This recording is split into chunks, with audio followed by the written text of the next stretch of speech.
Momento de recibir a nuestro entrevistado de esta jornada de hoy. Estamos con el doctor Gerardo Vitureira. ¿Cómo le va? Bienvenido. Muchas gracias por la invitación. Buen día. Hablemos de este virus que ayer el subsecretario de Salud Pública dio una conferencia de prensa sobre el VRS. Más de 200 embarazadas ya se vienen vacunando. ¿Por qué es importante que se vacunen las embarazadas? El tema del VRS, que es una infección viral por el virus del VRS, y lo que produce es una infección respiratoria en todas las etapas de la vida. Los adultos también podemos tener, obviamente, infección por VRS, pero tiene predilección y blanco fundamentalmente por la primera infancia, o sea, en el primer año de vida. Entonces, no hay una vacuna para los recién nacidos. Si hay algo que es un anticuerpo monoclonal, que incluso lo administra el Fondo Nacional de Recursos para algunas pacientes en particular, pero la manera de darle inmunidad a los recién nacidos, sobre todo antes de los 6 meses de vida, es vacunar a las embarazadas para que generen anticuerpos y a través de la placenta darle inmunidad al recién nacido. Entonces es un virus que tiene un impacto muy importante a nivel mundial. Cerca, para que tengan idea, del 60% de los niños que son internados por cuadros respiratorios en el primer año obedecen a VRS. Y tiene una mortalidad que no es despreciable y unas secuelas a largo plazo sobre el árbol respiratorio también importantes. No todas las embarazadas se pueden vacunar, tienen que estar determinadas semanas. Sí, la idea es que eso es de acuerdo a las campañas que cada país ha adoptado. La campaña que ha adoptado Uruguay es empezar el periodo vacunatorio en la etapa de la 32 a las 36 semanas y 6 días, porque es estacionario también. Esa es otra política a nivel del Ministerio de Salud Pública que adoptó. En otros países vacunan durante todo el año. Es algo parecido para que la población tenga presente como la vacuna a la gripe. Hay un momento en el cual se administra y otro momento en el cual se ha decidido no administrar. ¿La eficacia qué dice la investigación clínica? Bueno, hay estudios clínicos aleatorizados, o sea, de buena calidad metodológica, que demuestran que la eficacia es cerca del 80% de disminución de casos graves en los primeros 6 meses de vida. Sí. Y nosotros hicimos las cuentas por los nacimientos que hay en Uruguay, la clínica de la facultad, y estaríamos evitando cerca de 350 niños con internaciones graves por VRS al año. O sea que la vacunación de las embarazadas va a tener ese impacto como tiene a nivel mundial sobre los niños. ¿Qué tipo de vacuna es? O sea, ¿cómo está constituida y cuáles son las garantías en lo que tiene que ver con posibles efectos secundarios? Porque tengo la sensación que cada vez estamos transitando más en esa especie de negación hacia las vacunas, ¿no? Yo creo que después del COVID, después de la aparición del COVID, salen muchos grupetes ahí en contra, y bueno, no deja de ser una preocupación. Entonces es interesante saber cómo está formada esa vacuna y qué garantías ofrece.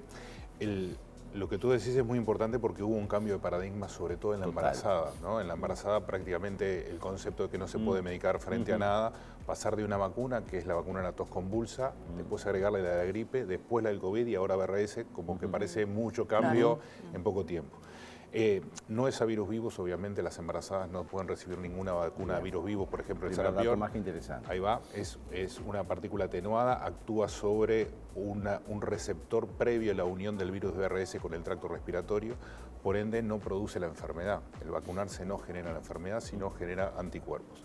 Y los trabajos de eficacia a largo plazo que se han implementado, esta vacuna viene investigándose desde el 2018 a nivel mundial, no tienen efectos secundarios significativos más que el dolor en el sitio de punción y más nada como cualquier otra vacuna. No hay efectos ni maternos ni de los recién nacidos deleterios en las grandes casuísticas que ¿Va a ser obligatoria esta vacuna? ¿Es obligatoria? No. No. Queda a libre decisión de la mamá. ¿Por qué eso? Bueno, es una política que se ha adoptado, en general en todos los países no es obligatoria, se respeta el derecho vacunal de cada una de los usuarios. Es una firme recomendación que hacemos los ginecólogos y las parteras obstetras y los médicos de familia, que somos los que controlamos embarazos en Uruguay. Y como la de la tos convulsa y eso, son recomendaciones que uno tiene que hacer desde el punto de vista sanitario. Y queda decisión de cada embarazada en vacunarse o no. Iba a eso, ¿cómo recibe la embarazada? ¿Cómo es la percepción que tienen los ginecólogos ante, otra vacuna y más que nada esa embarazada de contextos vulnerables, ¿no? ¿Cómo se llega a ella y la importancia de que llegue a esta vacunación? Bueno, es muy importante la percepción que tiene la población del VRS. Si yo les pregunto a ustedes la noción que tienen de la tos convulsa, tal vez sea menor, ¿no? Ahora, el VRS tiene una alta prevalencia en la población en general y generalmente hay un conocimiento de la población de algún recién nacido chico que tiene, obviamente, todas las vidas valen y todas las respiraciones cuentan, pero cuando un recién nacido está a los 20, 30 días internados en un CTI neonatal con una intubación, una asistencia respiratoria, tiene un alto impacto. Y el año pasado hubo fallecimientos también. Fue un año heavy. Fue un año muy importante en la incidencia, en el efecto pospandemia, que estuvimos como en una burbuja sin inmunización. Cuando volvimos a salir aumentó un poco la cifra de los respiratorios, pero yo creo que la adhesión de esta vacuna va a ser muy importante, o sea, por la población, porque lo ve como un problema. Nosotros, los ginecólogos, que somos los efectores de promover la vacuna, pero no los que vemos la enfermedad, la manera que tenemos nosotros de enterarnos es cuando volvemos a los lugares de asistencia y nos encontramos con los padres de una paciente que le atendimos un parto hace 2 o 3 meses y le preguntamos cómo anda, qué hace por ahí, y nos dice, no, tengo al chiquito o la chiquita internada en la unidad neonatal. O sea que yo creo que esto es algo sentido, las embarazadas lo perciben como tal y esperemos que primero que los colegas insistamos en la importancia de la vacunación, porque siempre el asesoramiento es importante y la adhesión de la población va a cambiar la realidad de esta enfermedad como la está cambiando en el mundo. Claro, la percepción justamente de este virus en la sociedad yo creo que es muy fuerte y eso quizás ayude, eso es cierto. Cosa que no pasa con la gripe, por ejemplo, porque la cantidad de embarazadas por gripe fue muy baja, realmente muy baja, porque la percepción es distinta justamente. Sí, igual el tema de la gripe, claro, los que tenemos más años hemos visto efectos muy importantes, la H1N1 en el 2009 y eso, y el impacto.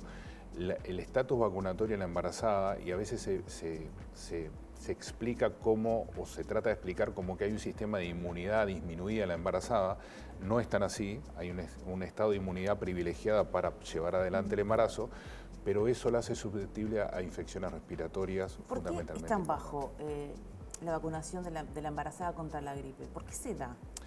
Yo creo que para mí es multifactorial, ¿no? Primero la insistencia o no insistencia del médico tratante.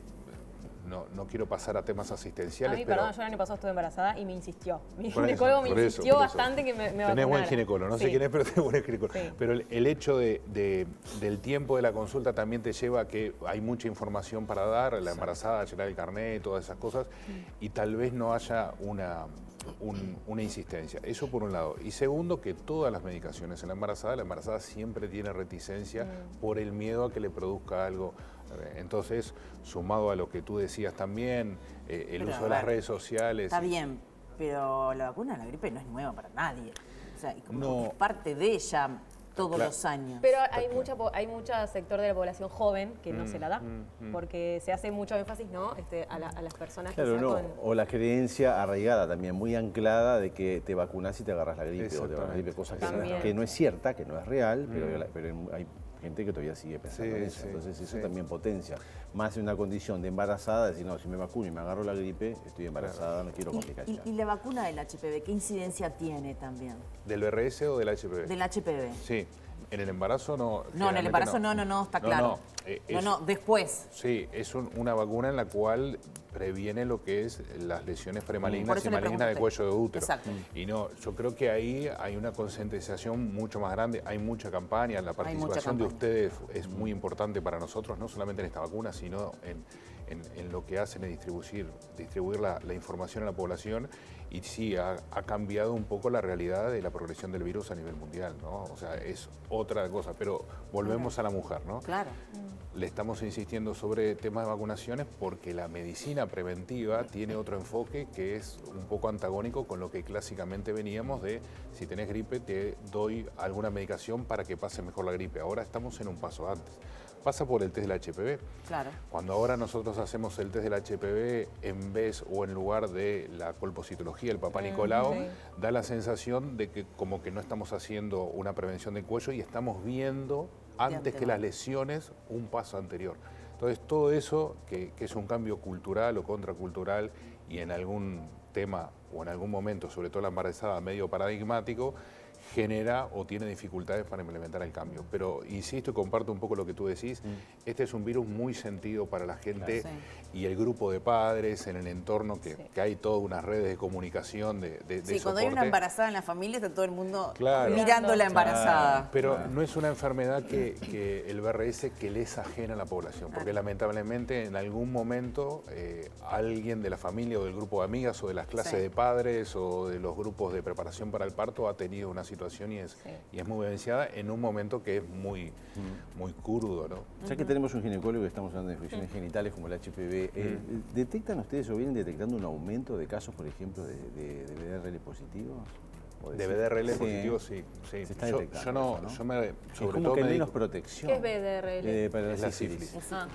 Yo me dedico más a obstetricia y no sé en la población general, pero sí en obstetricia cada vez, una de las clínicas en las cuales yo tengo un cargo docente está dentro de Pérez Rosell y vemos más frecuentemente la incidencia de la sífilis desde la pandemia hasta acá. Es como que la juventud está tomando menos conciencia en lo que son los encuentros casuales y la falta de protección, es lo que me llega también como médico, incluso a punto de algunos lugares donde se están los antirretrovirales dándolos como quien da el comprimido del día después para evitar el embarazo, hablando ya de lo que es protección contra HIV, ¿no? ¿Es así? A mí me preocupa eso. Hay una tendencia en cuanto a la incidencia de BRL en la población de embarazadas que viene en aumento, sobre todo en la población más carencial. No hay un contrabalance, y la otra vez hicimos un ateneo con la cátedra de infectología, no hay un correlato del aumento de la infección del HIV por ahora. Pero sí hay una marcada tendencia a aumento de BRL, tanto en el sector público como en el privado, más en el público y más sobre todo en la población Hay que embarazada. profundizar en prevención, entonces, ¿no? Medidas de prevención y de educación. Doctor, yo le quería preguntar sobre otro tema. Hace una semana hicieron un informe muy interesante acá en Telenoche sobre violencia obstétrica, ¿no? Y decían que más de la mitad de las mujeres uruguayas manifestaban en algún momento de su vida haber sufrido este tipo de violencia. ¿Cómo estamos en Uruguay avanzando sobre el tema del parto respetado? ¿Cómo lo ve usted desde la cátedra y desde su experiencia con sus pacientes también? Claro, yo creo que ha cambiado, por suerte, mucho desde hace años hasta ahora. Como ha cambiado también la sociedad, para bien y para mal. El contemplar un poco la opinión del otro, creo que es un objetivo de cada uno en la asistencia, y hagamos lo que hagamos acá en la asistencia pública. Por otro lado, desde la educación y de las cátedras hay una formación o una insistencia en la formación de los aspectos más humanos en la atención del parto. Nosotros el tema de la deshumanización del parto es un concepto que nos rechina un poco porque siempre se trató de dar de la manera más humana. También hay un cambio un poco de la evidencia. Lo que antes nosotros hacíamos en el buen saber y entender de que era lo mejor para la paciente, se empieza a demostrar que de repente no es así. Claro. Entonces, a veces se confunde un cambio de práctica como que antes éramos violentos y ahora no, y no es así. Por ejemplo, el tema de hacer un enema o hacer un rasurado, que hace como 20 años que en Uruguay rutinariamente no se hace, antes se pensaba que era para prevenir la infección durante el parto, no era que se hacía porque pensábamos hacerle mal a una paciente. Entonces, hay cosas que se hacían antes, como fumar en ambientes cerrados que pensábamos que era normal, pero que hoy por hoy van ¿Todas las cambiando. mujeres saben, antes de terminar, que pueden hacer su propio plan de parto? Porque hay, creo que falta información también para algunas pacientes, que es ley, ¿no? Digo, uno puede decir, quiero un parto en silencio, quiero música, quiero que no me digan tal cosa, que se me respete tal otra. Exacto, eso me parece que es muy importante. Yo creo que las redes sociales, los escuchaba antes hablando del celular, tienen la parte positiva como toda tecnología, y las redes de mujeres que están embarazadas y se preparan para el parto, hay conexión. Hoy por hoy a veces nos traen planes de parto que son sacados de otros lugares porque a veces hay que corregirlos. Es importante tener una relación con la partera, con el ginecólogo, con el médico de familia que controla, e ir hablando un poco cuál es la idea de cada embarazada, de cómo quiere ser o qué pretende para dentro el parto. de determinados límites, ¿no? Obviamente. No, hay algo protocolizado y claro, hay que respetar también a veces sanitarios. Exacto. No, pero antes sí o sí había que parir acostada, hoy tenemos opciones. Así está bien, pero por ejemplo, y hago un comentario medio anecdotario, en algunos lugares vienen las pacientes y nos dicen, porque los sacan de otros lugares o de otras instituciones, quiero parir bajo el agua. Y bueno, y en la institución de repente no hay una bañera, entonces por eso es importante ir charlándolo durante los 9 meses para tener no tener sorpresas. ¿Cómo está Uruguay, doctor, con temas cesárea y parto natural en porcentaje? Porque en una época se cuestionó la cantidad de cesáreas que se hacían. Se dice que había una pandemia. Se sigue cuestionando. ¿Se sigue cuestionando? Se sigue cuestionando. Nosotros ahora tenemos el Congreso de la Sociedad de Ginecología del Uruguay, ahora en octubre, y el tema central del Congreso va a ser la cesárea, de todos los aspectos, de la preparación de la cesárea, las indicaciones, las complicaciones a corto y a largo plazo, y la incidencia sobre el futuro reproductivo del país. Hay un aumento, hay una preocupación por parte de toda la sociedad y los ginecólogos también por el aumento de la cesárea. Es multicausal. ¿En qué porcentaje estamos depende, promedio el Uruguay anda entre 45% de cesárea. Casi la mitad. Casi la mitad. ¿No? Y en algunos lugares asciende a más del 70% de cesárea. Lo que tenemos que tratar de ver, y ahí es importante, y la reflexión que quiere hacer la Sociedad de Ginecología, son las condiciones que llevan, que son multicausales, a la mayor incidencia de cesárea con respecto a otros países. También hay una vara que está discutida desde el punto de vista académico de lo que dice la Organización Mundial de la Salud como tasa de cesárea, que habla entre un 15 y un 20%, sobre todo un 15%. Eso es contemplando toda la población global, entonces no es un número a aspirar. Quiero atar con la pregunta que vos me decías, más allá del número que tenemos que llegar, creo que el esfuerzo que tenemos que hacer desde la academia es crear las condiciones de asistencia humana, de empatía, que el resultado final no sea un número. O sea, claro, el objetivo no es solamente bajar el número, porque las medidas para bajar un número pueden ir en contra de lo que tú planteabas. Yo creo que tenemos que hacer una reflexión desde la academia, compartido con la población, y que el objetivo sea la mejor calidad de asistencia, que eventualmente en algunos porcentajes, ojalá que bajos, terminen en una cesárea. ¿Y la analgesia del parto debería ser universal y gratuito? Bueno, algunos ginecólogos opinan que sí. Claro, eso lo que no podría ser es una limitante de acuerdo al poder económico que tenga cada usuaria, ¿no? No puede la pagarla, disponibilidad, ¿no? Eso desde la sociedad siempre es la postura que tenemos, que toda la mujer uruguaya embarazada debería tener la misma posibilidad para acceder a los mismos recursos donde estén, con las variantes locales. Como también el control del embarazo en tiempo y forma adecuado, cumpliendo con cada uno de los procesos y las etapas en lo que tiene que ver con control específico y rutinas, obviamente disminuye la posibilidad también de una cesárea, ¿no? Y eso a veces es una de las tantas causales que pueden haber en el aumento de la incidencia de la cesárea, porque a veces no se hicieron los controles adecuados. No tenés más remedio, claro, ¿no? ese momento te encontrás con sorpresas. Yo lo tuve al por momento del cesárea, parto, claro. tenía proteínas en la orina y me subió la presión. Claro.